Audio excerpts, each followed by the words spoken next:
सरकार अल्लाह कुरान में फरमाता है कि तूने मेरा जिक्र बुलंद किया, मैंने तेरा जिक्र बुलंद करना है। खुदा कहता मैं तुम्हारा जिक्र बुलंद करूंगा। फज़कुरूनी अज़कुरुकुम, तुम मेरा जिक्र बुलंद करते रहे, अब मैं तुम्हारा जिक्र बुलंद करूंगा। उलमाए शर्क व गर्ब से मेरा यह सवाल है, यह आयत किसके शान नजूल में आई थी? अगर यह आयत इंसानियत के लिए आई, हम तो अल्लाह अल्लाह करते हैं, हमने कभी खुदा को बंदा बंदा करते नहीं देखा। हम तो उसका जिक्र करते हैं, दिन में 5 दफा अल्लाह अकबर की सदा भी देते हैं। वो खुदा कहां हमारा जिक्र करता है? अगर वो खुदा इंसान का जिक्र नहीं करता, फिर वो खास लोग तलाश करने पड़ेंगे जिनका जिक्र दरअसल अल्लाह का जिक्र है। और ये इमाम हुसैन की इज्जत की कसम है, मजलिस हुसैन में हम जिक्र हुसैन के लिए इकट्ठे नहीं होते, यहां जिक्र खुदा किया जाता है। और इमाम हुसैन के जिक्र की यहां इतनी वुस्सत है कि जिक्र हुसैन के लिए इकट्ठे हो, तज़किरा खुदा का भी हो जाता है, बात रिसालत की भी हो जाती है, तज़किरा इमामत भी हो जाता है। मजलिस हुसैन, अज़ादार ये हुसैन का मुकाबला दुनिया की कोई इबादत कर ही नहीं सकती।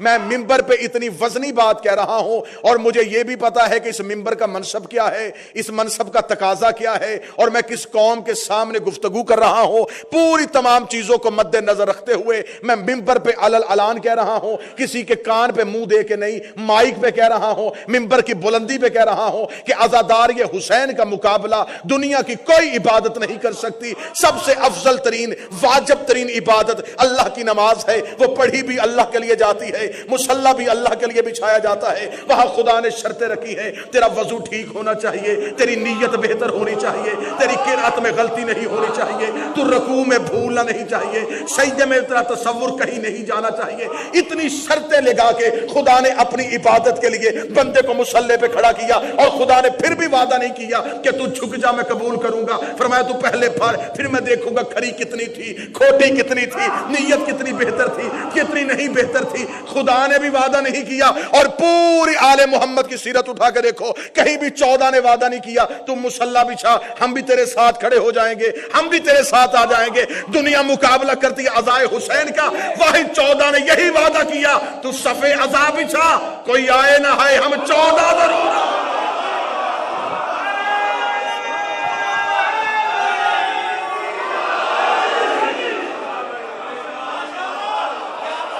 कोई आए ना आए हम जरूर आएंगे।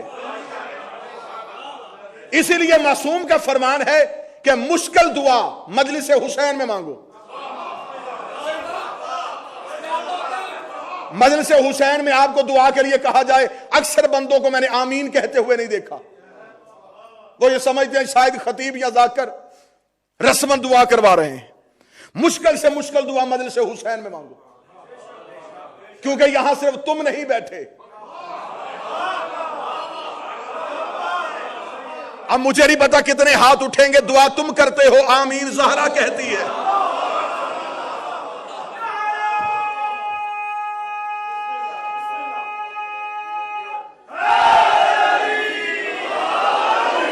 और जो बीबी आमीन कहती है, उसकी आमीन के बाद ये सोचना कुफ्र है। अज़ादार बोलो मेरे साथ, जो मात भी बोले मेरे साथ बोलो, किबला उसकी आमीन के बाद ये सोचना कुफ्र है कि कबूल होगी या नहीं होगी, क्योंकि जो आमीन कहती है वो खुद नहीं कहती, वो कुन फयकून की मिसाल है।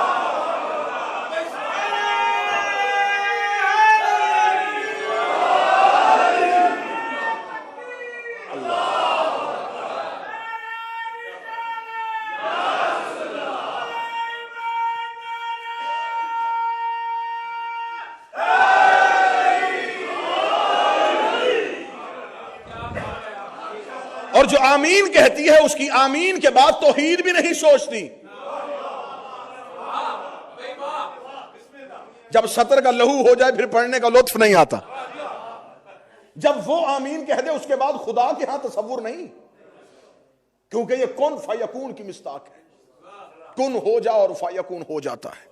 बहुत दफा मैंने सरजमीन बरतानिया में, ब्रेडफोर्ड में, नॉर्थ में बहुत सी मजालिस में पाक सैयदा का वो तारुफ पढ़ा है कि बीबी ने कुन फयकून कैसे है।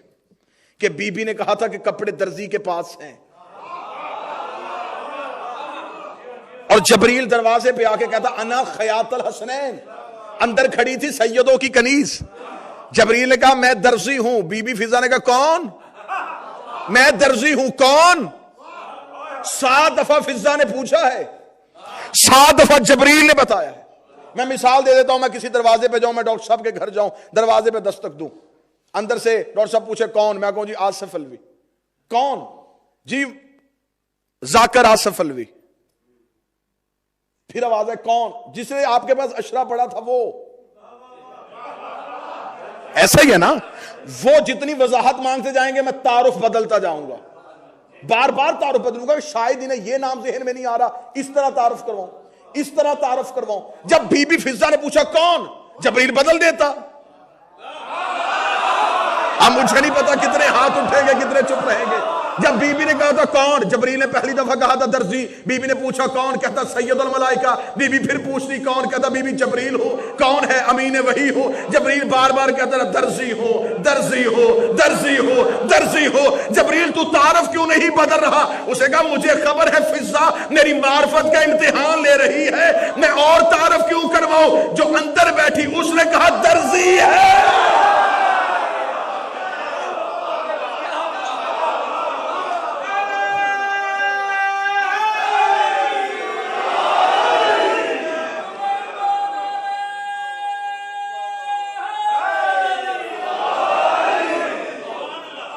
नौकरों के फजाइल पढ़े जाएं तो सरकार अशरे चाहिए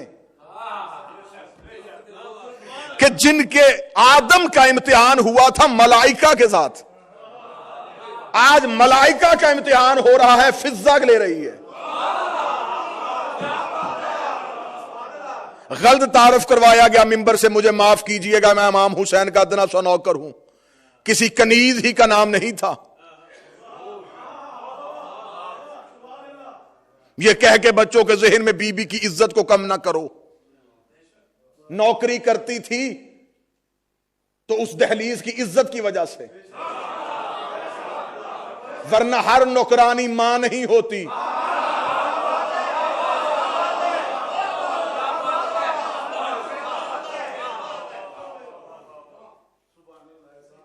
इम्तिहान ले रही थी मलाइका के। बड़े मकाल में है, जनाब सलमान ने एक दिन आके दरवाजे पे कह दिया था फिजा तू जब भी मैं आता हूं तेरे लहजे में सख्ती होती है। अक्सर मैं मौला का पैगाम लेके आता हूं, फिजा तेरे लहजे में सख्ती हुई, तुझे किस चीज का मान है? मैं भी नौकर हूं, तू भी कनीज है। तू जिनको उठाती है मैं इनको गोद में बिठाता हूं, तू इनको सुलाती है मैं इनको खिलाता हूं। तुझे अम्मा कहते हैं, मुझे नाना कहते हैं। इज्जत मेरी भी कम नहीं है, लहजे में थोड़ी बराबरी लेके आ।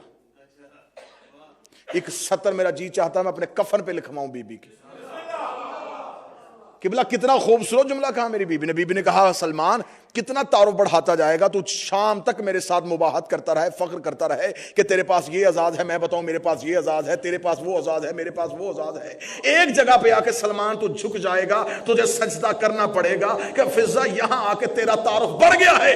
उसने कहा फिजा मुझे वो तारुफ तो बता जिसकी वजह से तेरी फजीलत सलमान से बढ़ गई है। फिजा ने कहा इससे बड़ी फजीलत फिजा की क्या होगी? जिसका चेहरा मैं देखती हूं उसका खुदा के अलावा कोई नहीं देखता।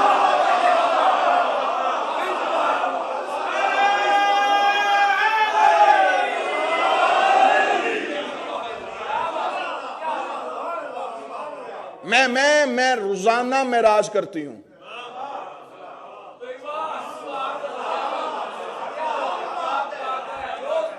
मेरी रोजाना मेराज होती भी बगैर पर्दे के। अब मुश्किल गुफ्तगू है सरकार।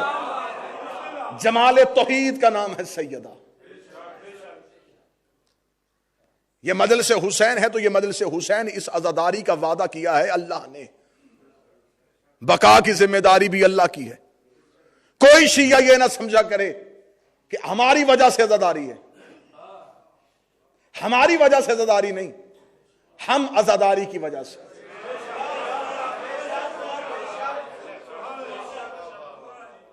तुम ना करोगे तो क्या आजा खत्म हो जाएगी? क्या जर्रे आजादारी नहीं करते? क्या हवा आजादारी नहीं करती? ये जो बदन में जिंदगी की अलामत है, दो डॉक्टर साहबान मौजूदगी हैं, इनकी मौजूदगी में कह रहा हूं, ये जो नब्ज है ये धड़कती क्यों है? दिल फड़कता क्यों है? हर सांस में मातम की सदा है। लफ्ज लहू हो गया, मैं दोबारा कह देता हूं। नब्ज अपनी जगह से फड़कती है, दिल धड़कता है। ये नब्ज और दिल जिंदगी की अलामत है। इनमें रवानी क्यों नहीं, धड़कन क्यों है? दोनों का धड़कना मातम की अलामत है।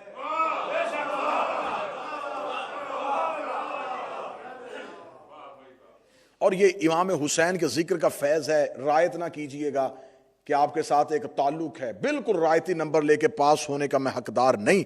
मिंबर पे उठ के मेरे सवाल कीजिएगा। इंसान हर इबादत करता है तो जन्नत की वजह से। ऐसा है सरकार की इबादत है तो किस लिए कि जन्नत मिल जाए। नमाज जन्नत की वजह से, रोजे जन्नत की वजह से, हज व ज़कात जन्नत की वजह से। हर इबादत के पीछे लालच छुपा है और वो लालच है जन्नत का। उठे मजलिस हुसैन से वो एक बंदा और मेरा गिरेबान पकड़ के मुझे बताए जो जन्नत के लालच में मजलिस में आया हो।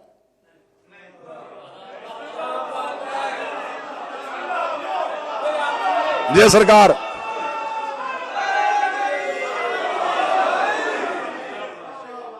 जो घर से चला और उसने चलते हुए नीयत की हो कि आज मजलिस में जाऊंगा जन्नत के लिए। अब मैं जुमला कहूंगा, आप सतर वसूल कीजिएगा जितने ज़हनी तौर पे बेदार बैठे। जब इंसान घर से मजलिस के लिए निकलता है, जो चीज रास्ते में आती है उससे जन्नत कहते हैं। मजलिस हुसैन को जाने वाली गली का नाम जन्नत है।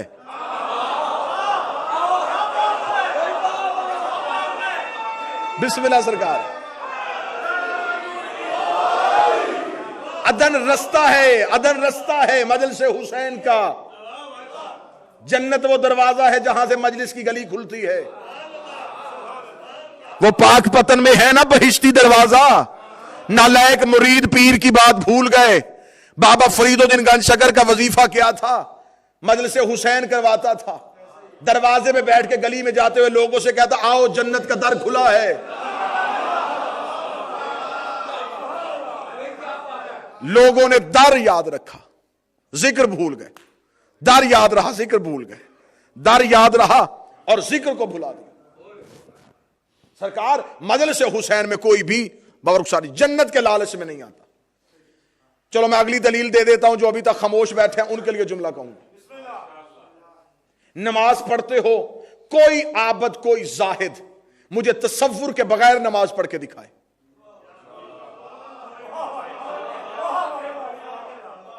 जाओ बड़े से बड़े आबद को लेके आओ, इबादत गुजार को जिसकी नमाज शब भी कज़ा ना हो, उसके सर पे कुरान रख के पूछो कि तेरी एक नमाज बगैर तसव्वुर के हो।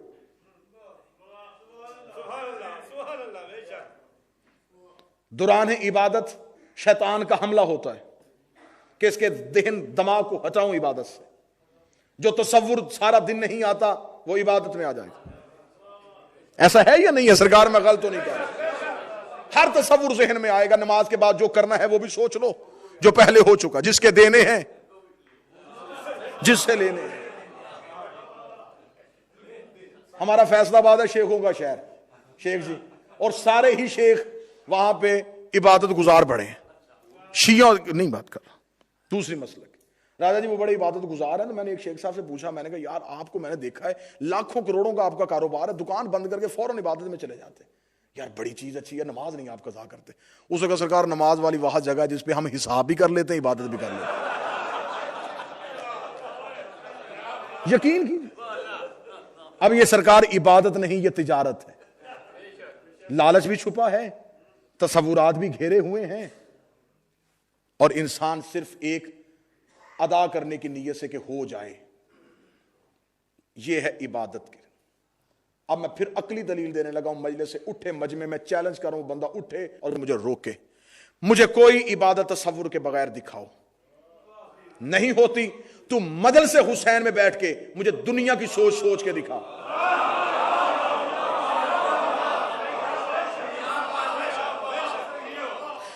उस दरवाजे से बाहर तुम्हें फिक्र थी,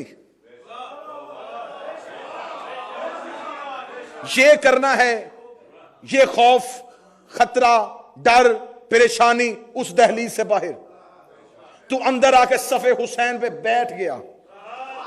अब ज़हन है फजाइल अली के ताकुब में, इंतजार है मुसाइब हुसैन का। यहां बैठ के ना तुझे बच्चों की होश आ रही है, ना तुझे दुकान की फिक्र हो रही है, ना तुझे घर का खौफ हो रहा है, ना तुझे कोई डर है, ना कोई खतरा है। जहां कोई भी चीज ना घेरे उसे जन्नत कहते हैं।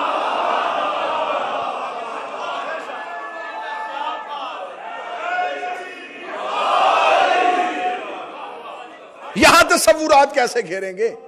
तसव्वुरात से आ रही चीज का नाम है इबादत। और जो अज़ाए हुसैन करता है वो अल्लाह को कर्जा देता है। किबला तशरीफ ले आए, इनकी मौजूदगी में अल्लाह ने कुरान में आयत भेजी, कौन है जो खुदा को कर्जा हसना दे? आयत है कुरान में, किबला मैं ठीक कह रहा हूं, आयत है कुरान में, कौन है तुम में से जो खुदा को कर्ज हसना दे? खबर थी खुदा की कि लोगों ने इस चीज को इबादत में ले जाना है। खुदा ने एक और जगह पे एक और आयत भेजी, कौन है जो नमाज कायम करे और फिर खुदा को कर्जा भी दे? कर्ज हसना दे। नमाज खुदा को देने वाला कर्ज नहीं ना। मैं उसकी एक मिसाल दे देता हूं। सरकार, आप बिजली का जो बिल देते हैं वो आप गवर्नमेंट को कर्जा नहीं देते। बिजली का बिल वसूल होने के बाद वहां से आपको शुक्रिया का लेटर नहीं आता, वो आपके वाजिबात थे, लिखा भी होता है वाजिबुल अदा। ये वाजिब थे, तूने अदा कर दिए। नमाज है वाजिबुल अदा, ये अल्लाह का वाजिब था। खुदा ने तुझे कुछ दिया था, तुझसे कुछ लिया है। ना तूने खुदा को कर्जा दिया, ना खुदा पे एहसान किया। खुदा ने कहा मैंने तुझे नेमतें दी हैं, मैं तुझे सांस से लेकर जिंदगी तक, ये हर चीज मेरी नेमत है। तू एक लम्हे के लिए मेरी बारगाह में अगर झुका है, तूने कोई एहसान नहीं किया। तुझे रिस्क दे रहा हूं, तुझे सांसें दे रहा हूं, तुझे जिस्म जान दे रहा हूं। खुदा ने इबादत को कर्जा हसना नहीं कहा। मिंबर पे बावजू हूं, मुझे 14 की सदाकत की कसम है, अबुल फजल अब्बास की इज्जत की कसम है। मासूम की बारगाह में एक बंदे ने जाके तफसीर में पूछा कि मौला हमें बताइए, खुदा कहता है कौन है जो मुझे कर्जा हसना दे? कौन है जो मुझे कर्जा हसना दे? मौला ज़कात है, फरमाया वाजिब है। मौला अल्लाह की राह में माल देना है, फरमाया खुदा की राह में खैरात है। मौला नमाज है, फरमाया तुम्हारे ऊपर वाजिब है। मौला फिर वो कौन सा कर्जा है जो खुदा हमसे मांग रहा है? फरमाया जिसने हमारे जद हुसैन की आजादारी में एक दिरहम भी खर्च किया, उसने अल्लाह को कर्जा दिया।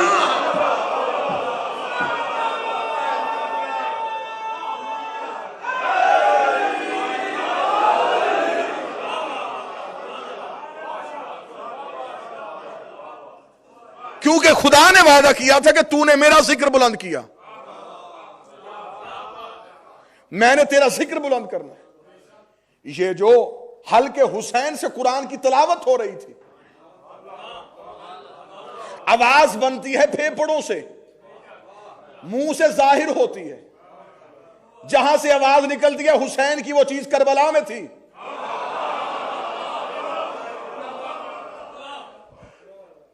और नौ के नेज़ा पे ये जो सदा बुलंद हो रही थी, ये हुसैन मकरूज कर रहा था तौहीद को। मैं बगैर सर के तरफ जिक्र बुलंद कर रहा हूं। इस सदा को, इस जिक्र को देके खुदा ने कहा तूने मेरा जिक्र बुलंद किया है, अब मैं तेरा जिक्र बुलंद करूंगा।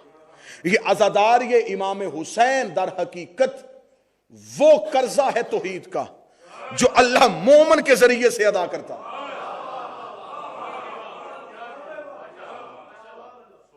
काश कि हमें यह खबर हो जाए कि अज़ादार ये हुसैन की अहमियत क्या है, अज़ाए हुसैन की अहमियत क्या है। कितना खुश नसीब होता है वो शख्स जो 14 को मेहमान बनाता है।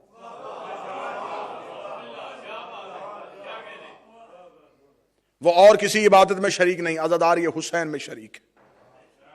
और ये बात मैं फिर दोबारा खोल के कह दूं, कोई बंदा नहीं ये समझे कि हमारी वजह से अज़ादारी है। हमारी वजह से अज़ादारी नहीं। हम अज़ादारी की वजह से, जैसा कि ये रसूल के दादा अब्दुल मुत्तलब का अकीदा था जब आ गया था अबरहा काबे को गिराने के लिए। ये यमन का बादशाह था, अबरहा नाम नहीं, यमन के हर बादशाह को अबरहा कहते थे, जैसे कि अफ्रीका के हर बादशाह को नजाशी कहते थे, मिस्र के हर बादशाह को फरौन कहते थे। ऐसे ही ये अबरहा बादशाह था, इसने यमन में एक खाना काबा बना लिया था। इसने यमन में उस काबे की नकल बना ली थी, बिल्कुल उसी तरीके से एक इमारत बना के इसने पहले साल तवाफ करवाया था और खुद और वजीरों के साथ तवाफ किया। तीसरा बंदा आया ही कोई नहीं। हाँ, अगले साल इसने फिर कहा कि उस अल्लाह के घर में तो गरीब ही तवाफ करते हैं। इसने यमन के रहने वालों को कहा कि इस घर का तवाफ करो। यह समझ रहा था कि दोनों एक जैसे हो गए। आसान कर देता हूं, यह समझता था कि कुछ फर्क नहीं इन दोनों में, लेकिन इस मलाउन को यह नहीं पता था कि अल्लाह का बनाया और होता है, बंदों का बनाया और होता है। यह अपने बनाए हुए घर के तवाफ के चक्कर में था। इसे खबर हो गई कि जब तक हकीकत जिंदा रहेगी झूठ के करीब कोई आएगा नहीं। यह हकीकत को गिराने के लिए मक्का की तरफ चल पड़ा। इसने वहां पे जाके जब कहा कि अब्दुल मुत्तलब के ऊंट पकड़ो कि पहले मतवल्ली को बुलाया जाए, काबा की चाबी पड़ी होती थी रसूल के दादा के घर में। मतवल्ली काबा ये थे सरकार हजरत अब्दुल मुत्तलब आए, उसे कहा मैं तुम्हारे अल्लाह का घर गिराने के लिए आया हूं, तो ऊंट लेने के लिए आ गया। फरमाया अना रब्बुल अबल, ऊंटों का मालिक मैं हूं, घर का मालिक वो है, मुझे मेरे ऊंट वापस कर। हम हैं आजादारी की सब बिछाने के लिए, आजादारी का वारिस मौजूद है। हमारी इश्तिहार में लिखा था जेर सरपरस्ती सरकार कायम आले मोहम्मद, यहां आएगा हर कोई, लेगा वो जिसको वो देना चाहते हैं।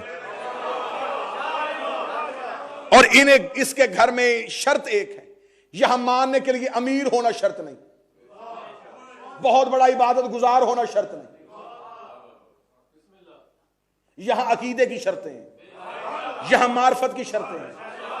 ये देने पे आए तो एक रात में हुर को इज्जत दे दें, बेजर को अबूजर बना दें, गुनाहगार को हुर बना दें। इन्हें मानने के लिए हलाली होना जरूरी है। मैं कभी भी मिंबर पे इस बहस में नहीं जाता, लेकिन क्योंकि अब मिंबर पे गालम गलोच का सिलसिला शुरू हो गया, इस मिंबर की यह तहजीब नहीं कि यहां से हम किसी को गाली दे, क्योंकि पाक मिंबर है, यहां से किसी के हसब नसब का फैसला ऐसे नहीं। बहुत गलत तरीके से नबी की हदीस की तफसीर की गई।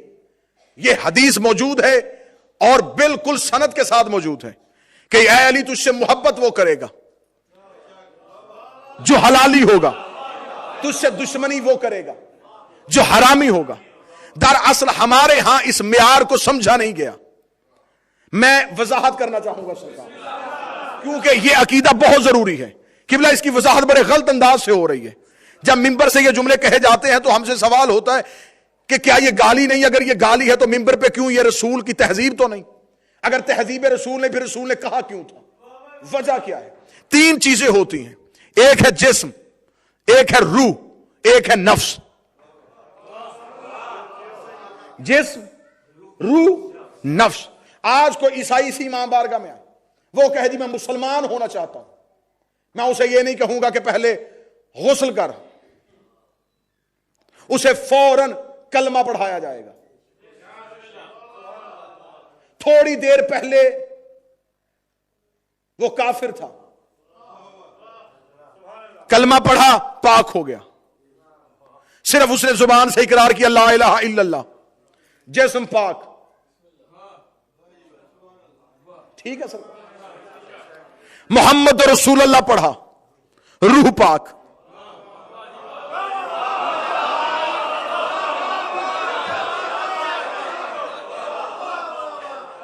नफ्स मौजूद है। अब इस नफ्स के वजन का मैं आपको क्या बताऊं सरकार, सुनिए। और जिसकी अब गवाही देनी है वो है नफ्सुल्लाह भी। नफ्स रसूल भी, वो रसूल का नफ्स भी है, तौहीद का मजहर भी है। अब है रसूल की हदीस मैं दिखाने के लिए दिया, रसूल ने फरमाया अली की मोहब्बत नफूस को पाक करती है, और रसूल को भेजा गया था नफ्सों को पाक करने के लिए, युज़क्कीहिम, ताकि तू नफूस को पाक करे। यहां रसूल बदन पाक करने नहीं आया, बात मुश्किल छिड़ी है, ये मेरे हाथ जुड़े हुए। रसूल जिस्म पाक करने नहीं आया, रसूल नफ्स पाक करने के लिए आया था। अब मुझसे मिंबर में सवाल करो फिर ये हलाली और हरामी का तस्वुर क्या है? किबला मौजूद ना होते शायद मैं जुमला ना कहता। इनकी ताईद मेरे जुमले की दुगनी ताईद हो जाएगी। जब निकाह का निकाह पढ़ता है तो निकाह पढ़ते हुए यह सीगा जारी नहीं करता कि मैं तेरे जिस्म का निकाह कर रहा हूं, मैं तेरी रूह का निकाह कर रहा हूं। ज़वाज तो नफ्सी, मैं तेरे नफ्स का निकाह कर रहा हूं। इसका मतलब निकाह जिस्म का नहीं होता, निकाह नफ्स का होता है। नफ्स पाक होता है अली की विलायत से। अब मुझे बता, जब नफ्स ही पाक नहीं, औलाद हलाली होगी कि हरामी होगी?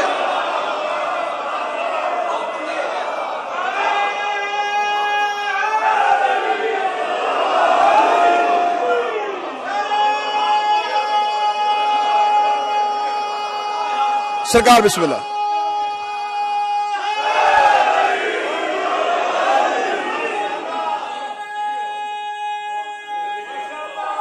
सरकार बिस्मिल्लाह। निकाह हुआ है नफ्स का पाशा जी, और नफ्स पाक होना है अलीयुन वलीउल्लाह से।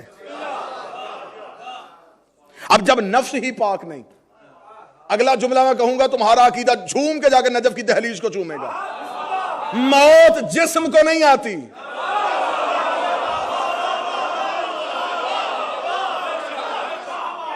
कुरान की आयत है, जायका मौत जिस्म नहीं चखता,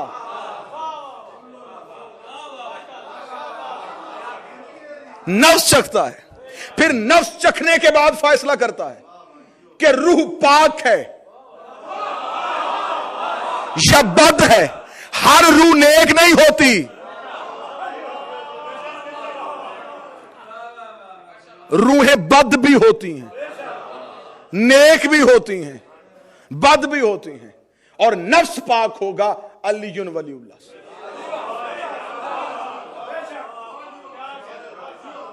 बीमारियां भी तीन, इलाज भी तीन।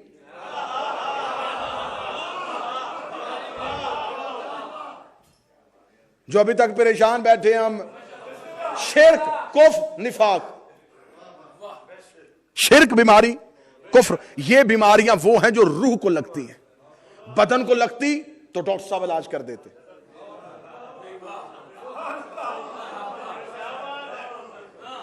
मैं तो यहां एक ही इलाज को जानता हूं, पैरासीटामोल। ठीक है सर। वैसे बीमारियां तीन, शिर्क, ये बीमारियां राजा जी बदन की बीमारियां हैं। बाबर रुखसार शाह जी, ये हैं रूह की बीमारियां। रूह बीमार होती है सर्दी लगने से नहीं, रूह भी बीमार होती है। रूह, शिर्क, कुफ्र, निफाक, तीन बीमारियां लगती हैं। खुदा ने इलाज भी तीन रखे। ला इलाहा इल्लल्लाह का इंजेक्शन लगवाओ, शिर्क खत्म। मोहम्मद रसूलुल्लाह वाली दवाई लो, कुफर खत्म। नफाक बाकी है। मुशरक चला गया, काफर चला गया, मुनाफिक नहीं गया।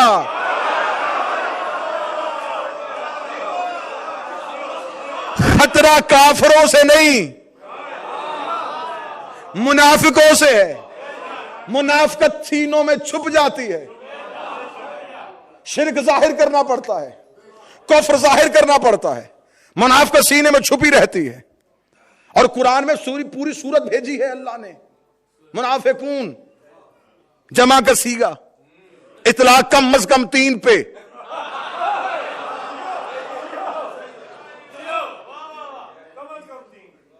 ये आखिर ये वहां पे कौन से लोग थे? मुनाफिकत कैसे जाहिर होती है? ला इलाहा पढ़ने वाला बंदा मुनाफिक हो सकता है, मोहम्मद रसूलुल्लाह पढ़ने वाला बंदा मुनाफिक हो सकता है। अलीउन वलीउल्लाह पढ़ने वाला नाम मुशरिक हो सकता है?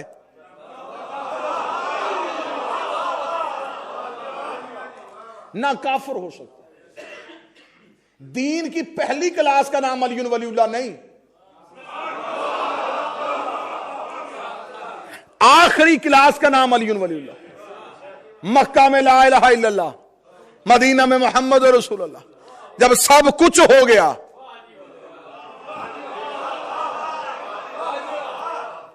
फिर गदीर में अलीउन वली। और जिसने अलीउन वलीउल्लाह पढ़ना, मैं मिन्नत करके कह रहा हूं, विलायत अली खेल नहीं, मुतनाजा नहीं, तमाशा नहीं कि अलीउन वलीउल्लाह को मुतनाजे बना दिया जाए। कौन बंदा है जो विलायत अली को समझ सका? कौन बंदा जो हकीकी तौर पे विलायत अली को पा सका? विलायत अली किसी खेल का नाम नहीं, दीन की आखिरी क्लास का नाम है। और ये वो विलायत अली वाला काम है जिसको करने के लिए अल्लाह को रसूल से कहना पड़ता है, वल्लाहु यासिमुका मिनन नास, अल्लाह तुझे बचाएगा। मैं अभी थोड़ी देर पहले अपने भाई कामरान को बता रहा था कि एक फकीर, एक आबद चला गया इबादत करने के लिए जंगल में, तो जंगल में इबादत करके इतना चिल्ला करके वापस आया तो बस्ती में फकीर फिर रहा था। फकीर ने कहा कहां गया हुआ था, इतनी देर नजर नहीं आया। क्या लगा? जंगल में गया हुआ था। क्यों? इबादत। उसने कहा इबादत जंगल में क्यों कर रहा था, घर में बैठ के क्यों नहीं की? उसने कहा मैं तारे को दुनिया होना चाहता हूं। आबद ने कहा मैं चाहता हूं कि दुनिया को छोड़ दूं, अल्लाह से लो लगा लूं। फकीर ने अपने असलहा को थामा, करीब से गुजरते हुए कहा जाने दे, जाने से पहले मुझसे पूछ लेता, तेरे चिल्ले के दिन ही जाया ना होते। दुनिया से पीछा छड़वाने के लिए इतनी देर जंगल में रहा, इबादत कर रहा था कि तुझे दुनिया छोड़ दे। तू अली अली कर, दुनिया तुझे खुद ही छोड़ देगी। हाय हाय हाय हाय।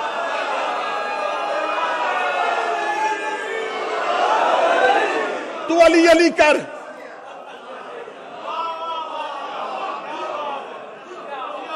दुनिया तुझे खुद ही छोड़ देगी।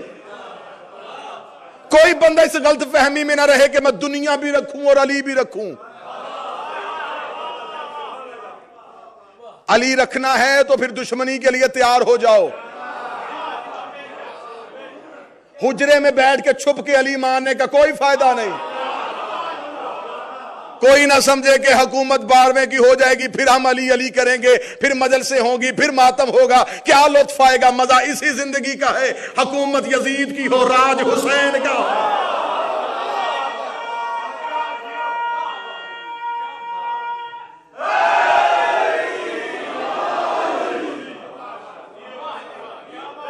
अली वलीउल्लाह मुसीबतों का नाम है। एक शख्स ने कूफे में आके मेरे मौला के कदम पकड़े, उसने कहा मौला मैं आपका शिया होना चाहता हूं। अल्लाह ने फरमाया मुश्किलों के लिए तैयार हो जा, मुसीबतों के लिए तैयार हो जा। अली वलीउल्लाह पढ़ने के लिए, शिया होने के लिए आजमाइशों से गुजरना जरूरी है। मुझे हक के ज़हरा की कसम है, कई मुकदमात मेरे ऊपर बने हैं सिर्फ सैयदा की वकालत की वजह से। वतन से दूर, घर से दूर, सिर्फ यह है हक के ज़हरा की वकालत। लेकिन यह अकीदा है हमारा में इस समय तमार का। कर सकते हैं, मर सकते हैं, आले मोहम्मद की इज्जत पे समझौता नहीं कर सकते।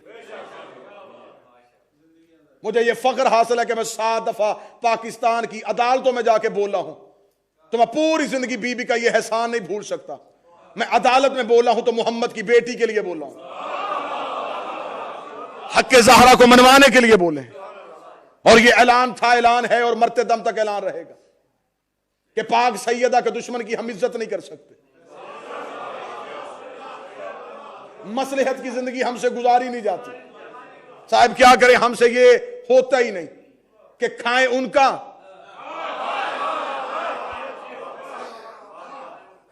और दुश्मन से भी सौदा, और साथ ये कहें सरकार क्या करें, दुनिया तो रखनी है ना। दुनिया रखनी फिर अली को छोड़ दे।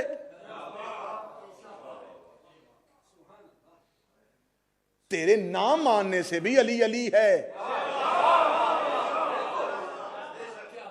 तेरे छोड़ने से अली का जाता कुछ नहीं, तेरे मानने से अली का बढ़ता कुछ नहीं। आज से लेके आज के मोमेंट तक सारा जमाना अली को मान जाए, अली का बढ़ता कुछ नहीं, सारा जमाना अली को छोड़ जाए, अली का घटता कुछ नहीं, सारा जमाना अली को छोड़ जाए, अली का जाता कुछ नहीं, जिसे अली छोड़ जाए उसका रहता कुछ नहीं।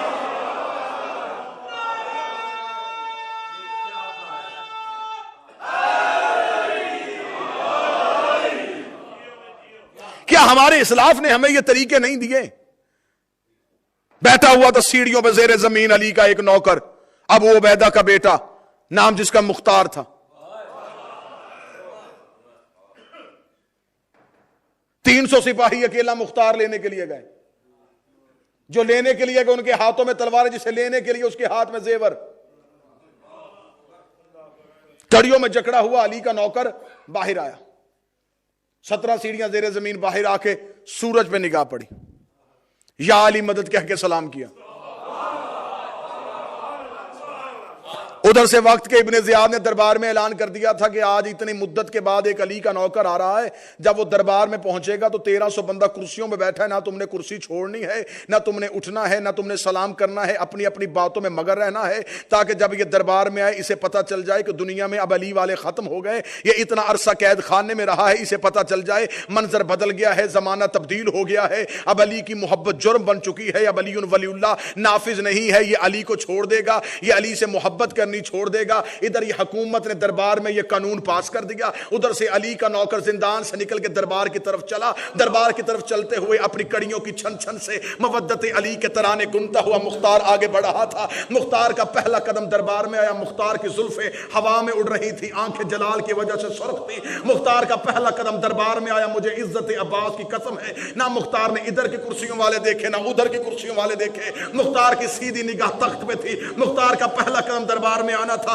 1300 बंदे ने कुर्सियां छोड़ी, दोनों हाथ माथे में रखा, हमारा सलाम, हमारा सलाम, हमारा सलाम, हमारा सलाम, हमारा सलाम। किसी के सलाम का जवाब दिए बगैर सीधा इब्ने ज़ियाद के तख्त के सामने जाके अली का ये बूढ़ा शेर खड़ा हो गया। कहने लगा, तूने मुझे बुलाया, मुझे बता, मैं अली अली की इबादत में मसरूफ था, तूने मेरी नमाज क्यों खराब की है, तूने मेरी इबादत में खलल क्यों दिया है? कहने लगा, मैं तुझे कहता हूं तू अली को छोड़ दे, मैं तेरी जिंदगी छोड़ दूंगा। अगर कड़ियां खिलवाना चाहता है अली को छोड़ दे। मुख्तार ने अंगड़ाई लेके कहा, कोई तुझे कहे खाना पीना छोड़ दे, तू छोड़ सकता है? मेरा खाना अली, मेरा पीना अली, मेरा ओढ़ना अली, मेरा बिछोना अली, मेरी इबादत अली, मेरी तस्बीह अली, मेरी नमाज अली, मेरा सजदा अली, मेरा क़याम अली, मेरा कऊद अली, मेरा रकू अली, मेरा कनूत अली। मेरे जिस्म और रूह का रिश्ता टूट सकता है, तू मेरे ज़हन से अली ने निकाल सकता, मेरे सीने से हुसैन ने निकाल सकता। उसने कहा, फिर मैं तेरे लिए मौत का हुक्म देता हूं। ये कह के उसने जल्लाद को इशारा किया, जल्लाद ने तलवार को नियाम से निकाला। मुख्तार ने नादे अली पढ़ के अंगड़ाई ली, पूरे जिस्म के जेवर टूट के जमीन पे गिरे।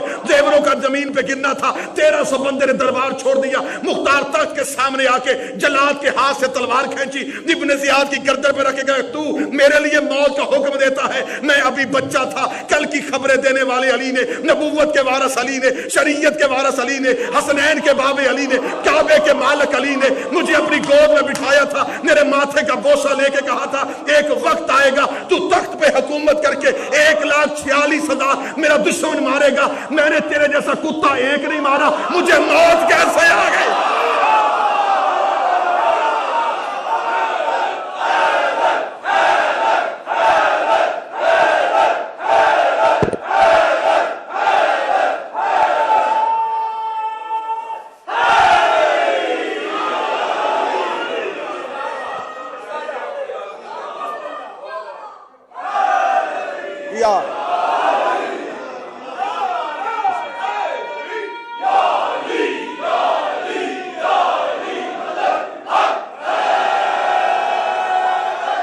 कैसे मौत आ सकती है? जिंदगी और मौत का वारिस तू नहीं, अली। मैंने जिंदगी उसे देनी है जिससे ली थी। मैंने ये अमानत उसे वापस करनी है जिससे ली थी। वो अकेला था, वो तन्हा चुप नहीं हुआ। कूफे में मेस में तमार अकेले थे, चुप नहीं हुए। जुबान कट गई थी। फराजेदार पे मीसम बयान देते हैं, जो उर्दू अदब से वाकिफ है। फराजेदार, फराज कहते हैं बुलंदी को, दार कहते हैं फांसी के तख्ते को। फराजेदार पे मिसम बयान देते हैं, रहेगा जिक्र अली, हम जुबान देते हैं।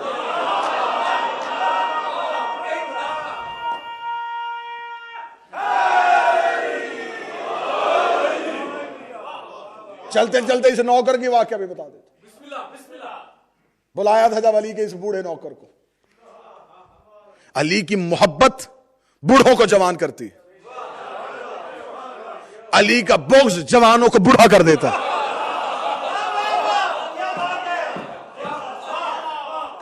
मजलिस हुसैन पे ये बारिश सफेद बाबा तस्कीन शाह जी सैयद साहब है, ये बुजुर्ग चेहरे हैं।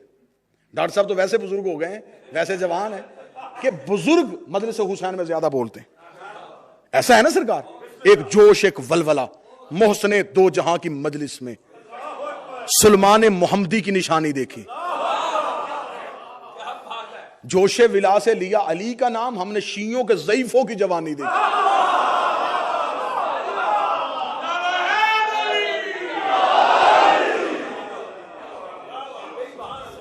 मिस में तुम्हार बज़ाहिर देखने में बुढ़ा था, हकीकतन जवान था। हुब्बे अली का शिबाब था। ले आके आगे जब खड़ा किया गया तो कहा, अच्छा तू क्या कहता है, तू अली को नहीं छोड़ेगा, फिर हम तुझे फांसी देंगे। इसमें तुम्हारे खजूर के दरख्त को देखा,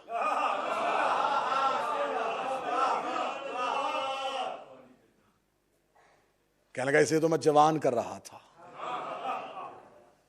आ गया वो लम्हा, इसके चेहरे पे इत्मीनान देखा। हाकिम परेशान हो गया, उसे कहा मौत का हुक्म दे रहा हूं।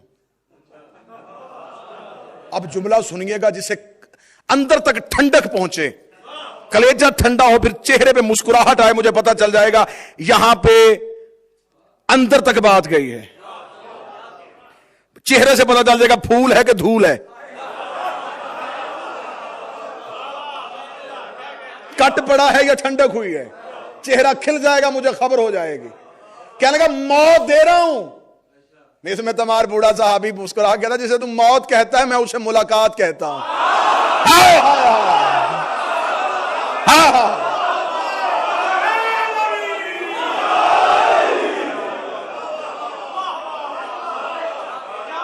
कब से ये अटकी हुई थी, इसकी वजह से मौला से मुलाकात नहीं हो रही थी। जल्दी कर, मुझे अली से बातें करनी है।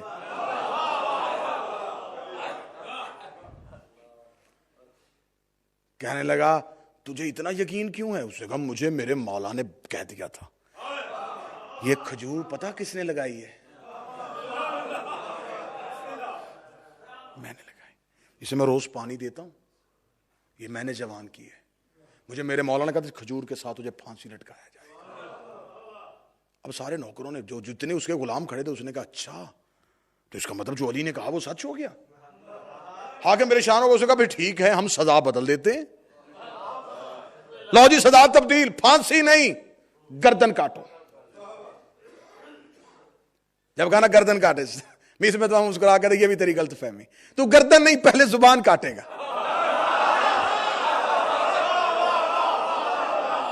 सरकार यकीन देखे। हाँ यार, यही तो बातें झुकने नहीं देती, यही तो सीरत है ना सरकार, जो हमारे कदमों को मजबूत रखती है। फरमाया तू गर्दन नहीं काटेगा, तू पहले जुबान काटेगा। ये किसने कहा था? फरमाया ये भी होने से पहले होने को जानने वाले ने कहा। उसने कहा जुबान काटी जाएगी। उसने कहा फिर जुबान भी नहीं काटेंगे, गर्दन ही काटेंगे। उल्टा लटका दिया मिस में तुम्हार को। बूढ़ा साहबी उल्टा लटकाया हुआ है कूफे के चौक में, और उल्टा लटक के मिस में तुम्हार कह रहा है दुनिया से जा रहा हूं, चाहता हूं आखिरी दफा कूफे वालों से एक बात कर लूं। कूफे के मर्दोजन चौक में आ गए, आखिर हमारे शहर का है, जा रहा है, कोई मुलाकात चाहता है, कोई बात चाहता है। शायद कह दे कि मेरी सिफारिश करो, मैं अली को छोड़ देता हूं। शायद कह दे मुझे माफी ले दो। कूफे के मर्दोजान इकट्ठे हो गए, कुरान मिंबर पे ले और रखो मेरे सर पे। ये हैं हमारे वो जज्बे, ये हैं वो हमारे वलवले जो मेरे कौम के मातमी का सर झुकने नहीं देते। जिंदगी कुर्बान करूं या अली तेरे नौकर की जूती की नोक पे ने इसमें तमार को उल्टा लटकाया हुआ है। कूफे के मर्दोजान इकट्ठे हुए, नेसम क्या चाहता है? अगर कहे तो हम इब्ने ज़ियाद से कह के तुझे जिंदगी वापस ले दें, अगर तू कहे तो मौत का अभी भी वाकया टल सकता है। नेसम तू क्या चाहता? मैं इसमें तुम्हारा उल्टा लटकता हुआ कह रहा था, मैंने कूफे के मर्दोजान तुम्हें इसलिए बुलाया है, ना मैं अली को छोड़ूंगा, ना मैं हुसैन को छोड़ूंगा, ना मैं अली की मोहब्बत छोड़ूंगा, ना मैं आले मोहम्मद की मोहब्बत छोड़ूंगा। बुलाया मैंने तुम्हें इसलिए जिसने मेरे लिए मौत का हुक्म दिया है। तुम इसे हाकम समझते हो, मैं तुम्हें बता देता हूं ये बेटा किसी और का है, कहलवाता किसी और का है। इसने जब नाम बताया ये फलां का बेटा है, वो फलां का बेटा है, वो फलां का बेटा है। जब चौक में मीसम ने शजरे पढ़ने शुरू किए, हाकम के चेहरे पे मौत की जर्दी आ गई। कहने लगा जल्दी करो, इससे पहले कुछ और बोले, इसकी जुबान काटो, इसकी जुबान काटो। इधर जलाद का खंजर मीसम की जुबान पे आया, जलाद के हाथ में हाथ दे, उससे कह दे मेरे मौला के कुरान को झूठा कह रहा है।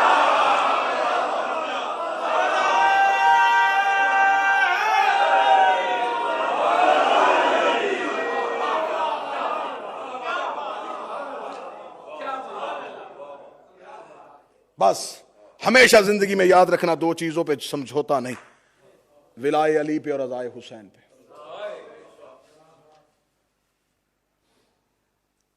दुआ फरमाएंगे, कल मेरी वतन वापसी है, खैर वाफियत के साथ। पाक सैयदा का ये हक ये जुबान बयान करती रहे, कहीं हौसला थक भी जाए तो हौसला ज़ैनब का वास्ता, मेरा बादशाह में वो हौसला दे। जिंदगी से प्यार नहीं, आले मोहम्मद की वकालत से प्यार है। मेरे जैसे लाखों नौकर कुर्बान भी हो जाएं, इस दहलीज की इज्जत पे सकीना की एक तमाचे की कीमत पूरी नहीं हो सकती।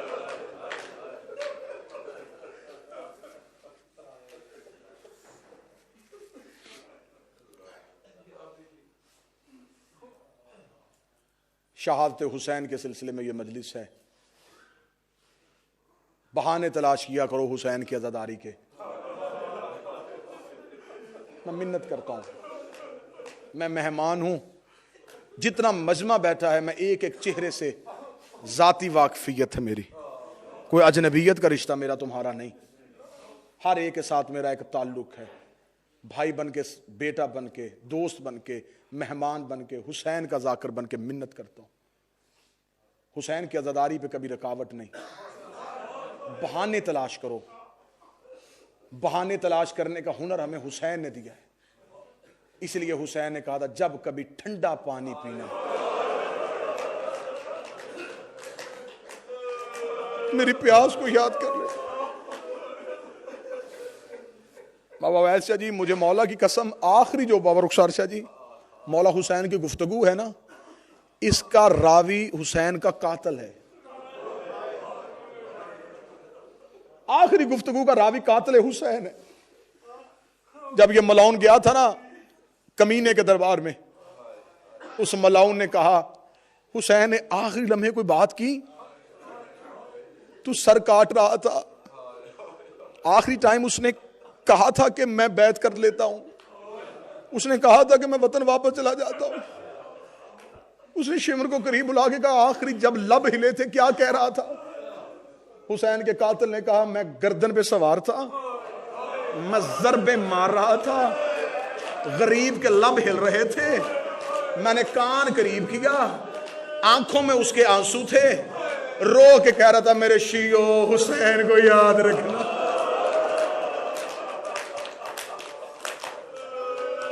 आखिरी लम्हे में गरीब ने तुम्हें याद किया है।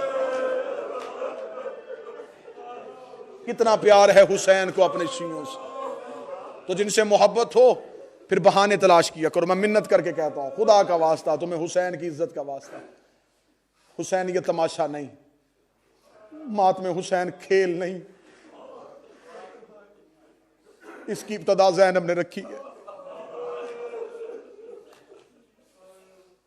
सज्जाद ने रखी है। हुसैन का बेटा बहाने ढूंढता था। जब आ गए थे वापस मदीने, जोहरी ने आके कहा, मौला आंखों का खून बंद कर दे। मौला सज्जाद ने कहा, कैसे बंद करूं? मौला, करबला को बीते अब इतना टाइम हो गया, मौला भूल नहीं सकते। मौला शहादत आपका विरसा है। गरीब ने रोकेगा शहादत हमारा विरसा है, नंगे सर मां दरबारों में लेके सर। मैं आंखें बंद करता हूं, मुझे शाम का बाजार याद आता है। मौला आप ऐसे किया करें, आप बाजार में आया करें, नौकर आपको मिलेंगे, आपको गम भूलेगा। फरमाया कैसे जाऊं, बाजार में जाता हूं, मुझे शाम का बाजार याद आता है। मौला अपने किसी मोमन के घर शादी पे जाया करें, आप तो खुशियां भी छोड़ गए। फरमाया मैं किसी के जवान के सर पे सेहरे देखता हूं, मुझे मेरा अकबर याद आ जाता है। मैं किसी मां की